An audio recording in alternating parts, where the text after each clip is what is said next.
문재인 대통령이 오늘 국무회의 모두 발언을 통해서 우리는 이길 수 있다 라는 요지의 이야기를 했습니다. 2019년 8월 2일 오후 4시입니다. 오늘은 역사에 어떻게 기록될 것인지 문재인 대통령이 앞으로 하기에 달렸습니다. 문재인 대통령이 결국은 일본에 굴복하는 모양새로 끝나면은 제2의 이완역 매국노라는 이야기를 듣게 될 것입니다. 그리고 8월 2일은 제2의 국치일이 될 것입니다. 그런데 오늘 국무회의 모두 발언을 들어보면은 문재인 대통령이 속수무책이고 사면초가라는 것을 스스로 입증하고 말았습니다. 이길 수 있다는 게 대책이 될 수가 없죠. 이길 수 있다는 대책은 아무리 사전을 찾아도 없습니다. 이기겠다는 의지와 그것을 뒷받침하는 수단이 있어야 됩니다. 여기서 수단은 실력입니다. 국력입니다. 경제력입니다. 군사력입니다. 외교력입니다. 특히 친구가 많아야 됩니다. 친구가 좋은 사람이 친구가 되어야 됩니다. 좋은 나라가, 문명국가가. 김정은 같은 것은 친구가 되면은 불리합니다. 오히려. 문재인 대통령은 이렇게 이야기를 했습니다. 외교적 해법을 제시하고 막다른 길로 가지 말 것을 경고하며 문제 해결을 위해 머리를 맞대자는 우리 정부의 제안을 일본 정부는 끝내 받아들이지 않았습니다. 외교적 해법을 제시했다는데 국민들은 알지 못합니다. 문재인 대통령이 일본에 어떤 외교적 해법을 제시를 했습니까? 외교적 제시하려면은 제일 중요한 데 대한 입장을 밝혀서야죠. 우리 대법원이 1965년 청구권 협정을 인정하지 않는 판결을 내렸는데 그러면은 문재인 정부도 같은 입장이냐? 그러면은 국교 정상화는 없었던 걸로 해야 되느냐? 아니면은 그런 판결에도 불구하고 청구권 협정과 한일 기본 조약은 물릴 수 없다. 그것을 고수하겠다, 지키겠다 이렇게 했었어야 그게 외교적 해법이죠. 그리고 일본이 요구하는 중재위 구성을 거부를 했는데 그러면 외교적 해법이 없잖아요. 미국을 통한 중재 요청은 그건 외교적 해법이 아닙니다. 그리고 아베와 한 번도 전화도 하지 않고 특사도 보내지 않았습니다.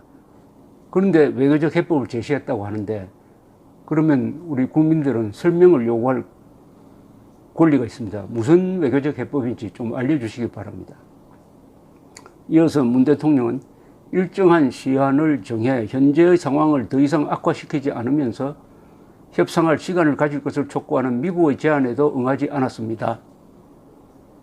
이것은 미국이 중재에 나섰다는 이야기인데 미국의 제안에 일본이 응하지 않았다?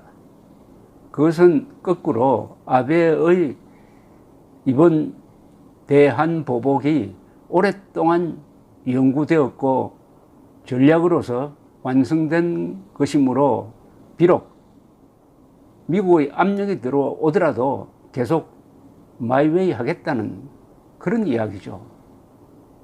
그런 이야기입니다. 그리고 왜 미국에 부탁을 합니까? 창피하지 않습니까? 그러면은 전화가 없습니까? 왜 아베와 담판을 짓지 못합니까? 허심탄회하게 이야기하지 못합니까?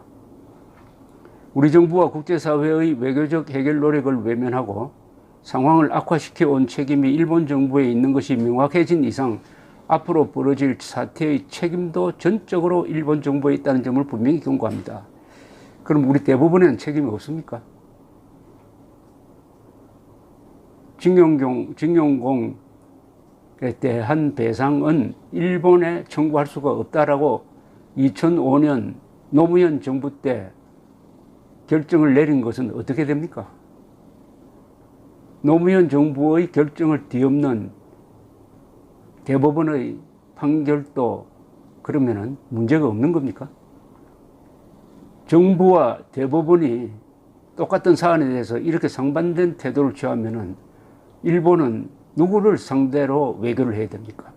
대법원을 상대로 외교해야 된다는 이야기 아닙니까? 문 대통령은 또 이렇게 이야기했습니다. 무슨 이유로 변명하든 일본 정부의 이번 조치는 우리 대법원의 강제징용 판결에 대한 명백한 무역 보복입니다. 또한 강제노동 금지와 상권 분립에 기초한 민주주의라는 인류 보편적 가치와 국제법의 대원칙을 위반하는 행위입니다. 일본이 G20 회의에서 강조한 자유무역 질서를 스스로 부정하는 행위입니다. 개인 청구권은 소멸되지 않았다고 일본 정부 자신이 밝혀왔던 과거 입장과도 모순됩니다. 여기서 자유무역 질서를 훼손하는 것이란 주장은 맞습니다. 아베 수상이 정경분리 원칙에 어긋나는 정치 문제를 경제적 보복으로 해결하겠다는 방식은 잘못된 것이 맞습니다. 그러나 국제법의 대원칙을 위반했다는 문재인 대통령의 말은 우리 대법원에 돌려줘야 합니다. 대법원의 판결이 국제법의 대원칙을 위반한 것입니다. 일본의 조치는 양국 간의 오랜 경제협력과 우호협력 관계를 훼손하는 것으로서 양국 관계에 대한 중대한 도전입니다. 양국과의 오랜 경제협력, 우호협력 관계를 문재인 대통령이 높게 평가했다니까 참 신기하게 들립니다. 그동안 문재인 대통령은 이명박, 박근혜, 노태우, 전두환, 박정희 대통령 시절의 한일 관계를 어떻게 표현했습니까? 어떻게 표현했습니까? 제가 생생하게 기억하는 글이 하나 있습니다. 2016년 12월 말에 부산에서 부산 일본 총영사관 앞에 도로에다가 소녀상을 만들려고 하니까 그 소녀상을 동구청이 불법 설치물이라고 해가지고 철거했을 때 당시에 문재인 씨가 쓴 글이 기름을 부었죠. 동구청의 설치물 철거는 친일행위다. 그걸 친일행위로 몰았어요.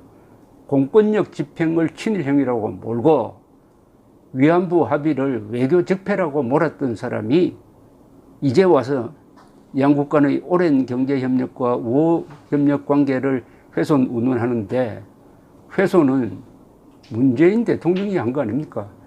2015년의 박근혜, 아베 종군위안부 최종 합의를 부정할 근거가 어디에 있습니까? 정권이 바뀐다고 앞에 맺었던 조약을 파기하면은 그런 정권을 누가 믿어줍니까? 또한 글로벌 공급망을 무너뜨려 세계 경제에 큰 피해를 끼치는 이 이기적인 민폐 행위로 국제사회의 지탄을 면할 수 없을 것입니다. 그런데 국제사회에서 지탄 여론이 일어나지 않습니다. 더구나 중국까지도 지금 일본을 비판하지 않습니다. 오로지 북한뿐입니다. 여기 국제사회의 지탄이라고 하지 말고 북한의 지탄이라고 하는 게 더 정확할 것입니다. 정확할 것입니다. 과거처럼 아사히 신문이 문재인 정권 편들지 않습니다. 과거처럼 일본의 이른바 진보적 지식인들이 문재인 정권 편들지 않습니다. 이번에 우리 의원들이 일본에 가서 여러 정치인들을 만났는데 그 반응 중에서 한국 편 드는 사람이 누가 있었습니까?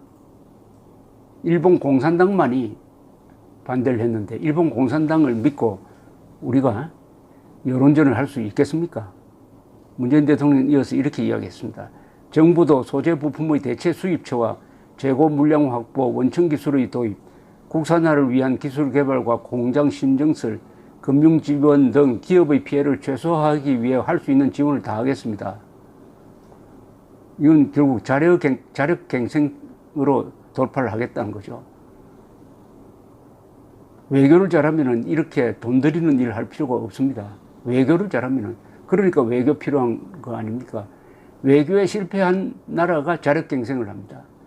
자력갱생의 결과는 북한이 잘 보여주고 있습니다. 국민들이 함께 힘을 모은다면 충분히 해낼 수 있는 일입니다.